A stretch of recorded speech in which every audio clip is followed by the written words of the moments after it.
오늘 우리에게 주신 하나님의 말씀은 민수기 4장 21절로 33절 말씀입니다. 민수기 4장 21절로 33절입니다.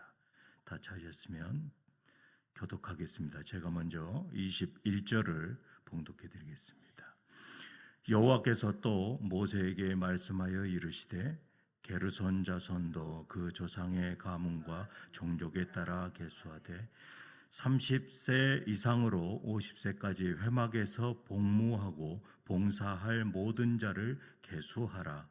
게르손 종족의 할 일과 맬 것은 이러하니 곧 그들이 성막의 휘장들과 회막과 그 덮개와 그 위에 해달의 가죽 덮개와 회막 휘장 문을 매며 뜰의 휘장과 성막과 제단 사방에 있는 뜰의 휘장문과 그 줄들과 그것에 사용하는 모든 기구를 매며 이 모든 것을 이렇게 맡아 처리할 것이라.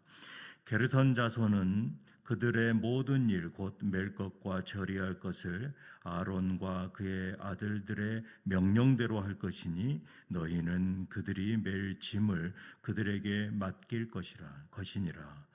게르손 자손의 종족들이 회막에서 할 일은 이러하며 그들의 직무는 제사장 아론의 아들 이다말이 감독할지니라. 너는 므라리 자손도 그 조상의 가문과 종족에 따라 계수하되 30세부터 50세까지 회막에서 복무하고 봉사할 모든 자를 계수하라. 그들이 직무를 따라 회막에서 할 모든 일 곧 그 맬 것은 이러하니 곧 장막의 널판들과 그 띠들과 그 기둥들과 그 받침들과 뜰 둘레의 기둥들과 그 받침들과 그 말뚝들과 그 줄들과 그 모든 기구들과 그것이 쓰는 모든 것이라. 너희는 그들이 맡아 맬 모든 기구의 분목을 지정하라. 다 같이 읽겠습니다. 이는 제사장 아론의 아들 이다말의 수하에 있을 므라리 자손의 종족들이 그 모든 직무대로 회막에서 행할 일이니라. 아멘. 오늘 저는 주어진 본문 말씀을 가지고 동역의 중요성이라는 제목으로 은혜를 나누기를 원합니다. 부제로는 어느 것 하나 소중하지 않은 일이 없습니다라는 부제목을 달았습니다. 그만큼 동역은 중요한 것이죠. 우리는 숨가쁘게 돌아가는 이 세상 속에서 점점 나 혼자, 나 홀로의 삶에 익숙해져 가고 있습니다. 개인의 성취가 강조되는 시대에 함께의 가치를 종종 잊고 살아가게 됩니다. 팀 스포츠 경기에서는 뛰어난 개인기를 가진 선수라 할지라도 동료의 협력이 없이는 지속적인 승리 그리고 지속적인 결과를 내기가 어렵습니다. 교회는 더욱더 그렇습니다. 하나님께서는 세상을 창조하실 때에 성부, 성자, 성령, 삼위일체 하나님으로서 함께 창조하셨습니다. 또한 하나님께서 사람을 창조하시고 공동체 안에서 살도록 계획하셨죠. 창세기 2장 18절에 하나님은 사람이 혼자 사는 것이 좋지 아니하니 내가 그를 위하여 돕는 배필을 지으리라. 혼자 사는 것이 좋지 않다라는 것이죠. 협력하면서 살아야 된다라는 것입니다. 돕는 배필, 즉 함께 동역할 존재를 창조하신 것입니다. 그것은 꼭 부부나 가족 그 이상의 의미를 하나님께서는 말씀하고 있습니다. 바로 교회 공동체를 말하고 있는 것이죠. 이러한 하나님의 창조 질서 속에 공동체의 존재로 창조되었고 하나님 나라 또한 혼자가 아니라 함께 이루어가는 동역의 역사인 것입니다. 오늘 본문은 레위 지파 중에 게르손과 므라리 자손에게 맡겨진 성막 봉사의 사역을 통해서 하나님 나라를 세워가는 그 동역의 중요성을 우리에게 가르쳐 주고 있습니다. 오늘 우리는 이 민수기 4장 21절부터 33절 말씀에서 성막 봉사 임무를 구체적으로 할당받은 그 내용을 말씀하고 있습니다. 이 게르손 자손과 므라리 자손에게 이제 중요한 내용들을 상세하게 얘기하고 있는 것이죠. 하나님께서는 이들 가문의 봉사 사역을 통해서 교회 공동체 안에서 동역이 얼마나 중요한가 하는 그 가치, 그 중요성을 우리에게 가르쳐 주고 있습니다. 첫 번째로 하나님께서는 각 사람에게 고유한 역할을 맡기셨습니다. 하나님께서는 출애굽기 32장에서 하나님과 이 모세의 만남을 통하여 율법을 받고 십계명을 받고 있을 그 당시에 이스라엘 백성의 이 금송아지를 만들어 우상 숭배하던 그 사건이 있었습니다. 이 여호와의 속한 자들로 이 모세의 부름을 응한 자손이 있습니다.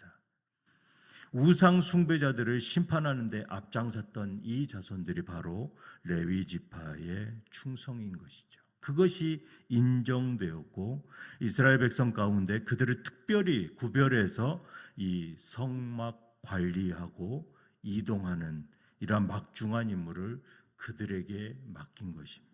그러나 성막을 옮기는 일은 결코 단순한 작업이 아니었습니다.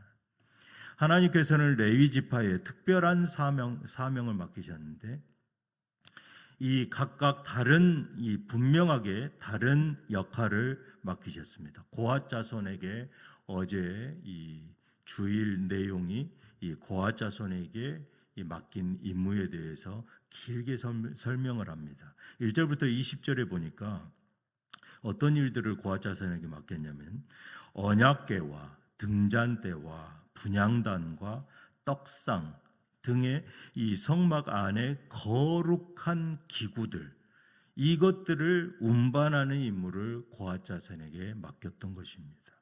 거룩한 기구, 이것이 중요한 포인트인 것이죠. 하나님의 임재를 상징하는 물품들을 직접 어깨에 메고 운반해야 했던 것입니다.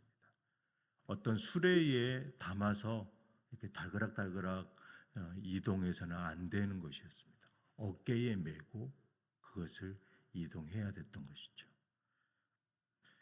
이어서 게르손 자손은 어떤 사역을 맡았습니까? 그들은 성막의 휘장과 덮개와 문 휘장 등을 운반하는 책임을 맡았습니다. 성막의 외형을 구성하고 있는 이 천과 가죽 휘장들은 보이지 않는 곳에서 성막의 아름다움과 거룩함을 유지하는 데 필수적이었습니다. 이어서 므라리 자손은 성막의 뼈대가 되는 널판, 기둥, 받침, 말뚝과 줄 등의 구조물을 운반하는 가장 육체적으로 힘든 역할을 맡았습니다. 여기에서 중요한 것은 므라리 자손에게 맡겼던 이 사역이 매우 무겁고 거친 재료들을 옮기는 일이었지만 이들이 헌신하지 않았다면 성막은 결코 견고하게 세워질 수 없었을 것입니다. 심지어 동원된 므라리 자손의 인원은 고핫 자손보다 450명, 또 게르손 자손보다 570명이 많은 인원이 동원되었습니다. 이처럼 하나님께서는 각 자손에게 각각 다른 역할, 또 각각 다른 인원을 맡기고 쓰셨습니다. 어찌 보면 좀 차별을 해 보이는 그러한 대목도 있는 것이죠. 우리는 여기서 중요한 교훈을 얻을 수 있습니다. 이것은 하나님께서 맡기신 그 일에는 더 중하거나 덜 중한 일이 따로 있지 않다라는 것입니다. 고아 자손의 임무는 거룩하고 영광스러워 보일 수 있습니다. 아름다운 것들로 데코레이션을 합니다. 이들에 비해서 므라리 자손의 육체적인 노동은 중요하지 않아 보일 수도 있습니다. 겉으로 한번 보십시오. 이 고아 자손들은 이 데코레이션을 하는 일을 하니까 입는 의상부터가 다르죠. 그리고 므라리 자손은 이 햇볕에서 하루 종일 땀을 흘리며 기둥을 옮기고 이 의상을 한번 보십시오. 외모가 어땠을 것인가 가히 상상이 되는 부분입니다. 하지만 이 므라리 자손의 육체적인 노동은 성막을 세우는데 결코 없어서는 안 된다라는 것입니다. 오늘날 교회 공동체도 마찬가지입니다. 찬양으로 하나님께 영광 돌리는 찬양팀 앞에 나와 서서 찬양을 하니까 굉장히 멋있어 보이기도 할 것입니다. 어떤 사람들은 시기하기도 하죠. 또 성전을 아름답게 또 깨끗하게 정돈하는 일, 나는 이 앞에 이 부분은 내가 맡아서 아무도 침범하지 마 이러던 예전에 교회도 있었는데요. 하지만 이러한 일들은 계속 업데이트하면서 다른 교회에 어떻게 데코레이션하는지 보고 연구합니다. 엄청 어려운 일이죠. 주일학교 교사, 또 성도들의 식사를 책임지는 일, 또 교회밴을 책임지는 교통부 사역, 이러한 성도들 앞에 서는 사역이나 보이지 않는 모든 섬김, 이 모두가 함께 할 때 교회가 건강하게 세워질 수 있습니다. 므라리 자손이 옮긴 그 기둥과 널판은 어찌 보면 하찮은 일일 수 있죠. 하지만 그들의 섬김이 없었다면 성막은 제대로 세워질 수 없었을 것입니다. 또 고아 자손과 이 게르손 자손의 그 인원만큼밖에 동원이 되지 않았다면 아마 모두가 지쳐 쓰러져서 이 성막의 기둥을 세울 수가 없었을 것입니다. 베드로전서 4장 10절에 보니까 각각 은사를 받은 대로 하나님의 여러 가지 은혜를 맡은 선한 청지기 같이 서로 봉사하라. 선한 청지기는 어떤 자입니까? 그에게 맡겨진 단순한 일이라도 잘 처리하는 사람. 그것을 넘어선 사람이 바로 선한 청지기인 것입니다. 청지기는 많습니다. 하지만 어떻게 선한 청지기가 될 수 있느냐? 그것은 하나님의 마음을 알고 그분의 뜻에 따라 삶을 관리하고 섬기는 사람, 바로 그가 선한 청지기인 것입니다. 서로에게 맡겨진 일을 오직 하나님의 영광을 위해서 공동체를 섬기는 자, 그 자. 맡겨진 자리에서 불협화음을 내어 자신의 은사를 드러내려고 하고 또 공동체에 녹아지는 것이 아니라 물과 기름 같은 부유물 같은 그러한 존재는 결코 선한 청지기가 아닌 것입니다. 예수님께서는 마태복음 6장 3절에서 4절에 오른손이 하는 것을 왼손이 모르게 하라라고 말씀하십니다. 은밀한 그러한 헌신이 바로 선한 청지기인 것이죠. 우리가 다른 사람에게 칭찬받기보다는 오직 하나님을 기쁘시게 하는 그 섬김이야말로 진정한 은밀한 헌신인 것입니다. 성도를 맞이하는 현관 안내, 또 예배당을 정리하는 예배부원들, 또 성도들을 위해 따뜻한 커피를 준비하고 관리하는 성도님, 또 배운전으로 성도님들을 섬기시는 이 성도님들, 또 주방에서 기름이 튀어서 화상을 입어도 묵묵히 섬기는 성도님들, 이 모든 섬김이야말로 하나님의 일을 이루는 귀한 섬김입니다. 우리가 보이는 그러한 봉사뿐만 아니라 남들이 알아주지 않는 그러한 작은 헌신까지도 기쁨으로 감당할 때 하나님께서는 우리의 중심을 보시고 놀라운 은혜로 채워주실 것입니다. 매일매일 새벽 반주를 하는 이 일도 결코 쉬운 일이 아닌 것이죠. 목사님들은 돌아가면서 설교하지 않습니까? 하지만 반주자는 그러지 못하는 경우가 많습니다.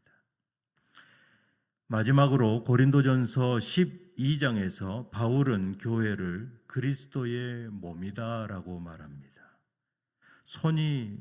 눈이 손더러 내가 너를 쓸 데가 없다 하거나 머리가 발더러 너는 필요 없다 하지 못하리라.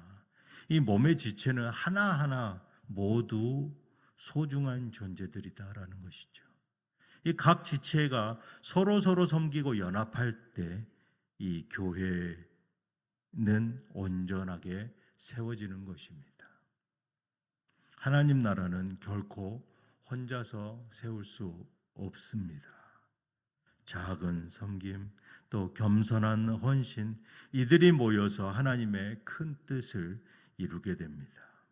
말씀을 맺겠습니다. 저는 이렇게 질문을 던져봅니다. 나는 어떤 동역자입니까? 교회에서 쓰기 쉬운 동역자입니까? 아니면 섬김을 받아야 되는 동역자입니까? 이 아침에 우리가 스스로에게 묻기를 원합니다. 하나님께서 맡기신 이 자리를 소중하게 여기고 있는가? 그리고 내가 드러나지 않는다고 사역을 가볍게 여기지는 않는가? 나의 사역이 타성에 젖어 있지는 않는가? 내 섬김은 공동체를 세우는 동역의 마음에서 비롯된 것인가? 하나님께서 찾으시는 동역자는 하찮은 일을 귀하게 여기고 또 은밀한 자리에서도 충성하는 사람. 이 사람이 바로 하나님이 찾는 선한 청지기인 것입니다. 주님께서 우리를 다시 부르십니다. 함께 손잡고 세워가는 교회, 서로를 귀히 여기며 동역하는 교회, 또 하나님께 영광 돌리며 영광 돌리는 그러한 교회가 되기를 우리 모두 힘을 써야 하는 것입니다. 이 새벽에 우리가 하나님 앞에 기도할 것은 숨은 자리에서, 보이지 않는 자리에서 나를 사용하여 주시옵소서, 이렇게 기도하기를 원합니다. 다 같이 기도하시겠습니다. 사랑의 하나님 아버지, 감사합니다. 나는 그리스도 몸의 지체입니까?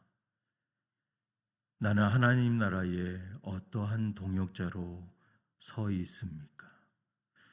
작은 일에도, 드러나지 않는 자리에서도, 험한 자리에서도 오직 주님만을 바라보며 충성하는 자가 되기를 원합니다. 하나님의 영광을 위해 맡겨진 사역을 감당하게 하여 주시옵소서. 선한 청지기가 되기를 원합니다. 우리 주 예수 그리스도의 이름으로 기도드리옵나이다. 아멘.